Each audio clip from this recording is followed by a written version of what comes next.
Daaku Maharaj teaser release అయింది బాగా అయితే. అవును బ్రో. సో ఏ విధంగా ఉంది టీజర్ అయితే చించేసింది భయ్య. జస్ట్ నేను ఇప్పుడు ఒక హాఫ్ అన్ అవర్ బ్యాక్ చూసా. టీజర్ అయితే మామూలు లేదు, ఒక రేంజ్ లో ఉంది. అసలు ఆ బ్యాక్గ్రౌండ్ మ్యూజిక్ ఏంటి అసలు, అబ్బబ్బబ్బా చించి పడేశారు భయ్య. తమన్ గారు అయితే అసలు అబ్బో, ఆ బ్యాక్గ్రౌండ్ మనం థియేటర్కి వెళ్ళేటప్పుడు బడ్స్ పెట్టుకుని వెళ్ళాలి. అసలు రీసౌండ్ ఎట్లా వస్తుంది అసలు, బాబోయ్. ఏం నచ్చింది అసలు టీజర్ లో? టీజర్ లో హార్స్ రైడింగ్ బాగుంది భయ్య.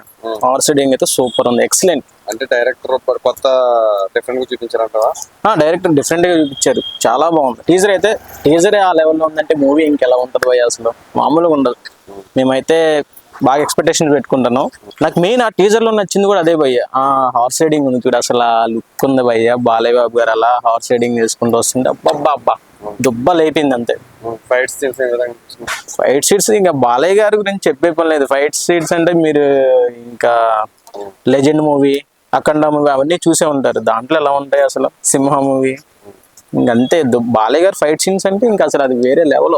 Background music plus horse riding super bye, excellent, అంటే ఆసమ్. థియేటర్ మొత్తం అస్సలు నేను చెప్పట్లేదు, అందుకే మనం ఒక బడ్స్ తీసుకుని వెళ్ళి ఎలా పెట్టుకోవాలి ఆ సౌండ్, లేదంటే ఆ చెవులు మొత్తం పేలిపోతాయి.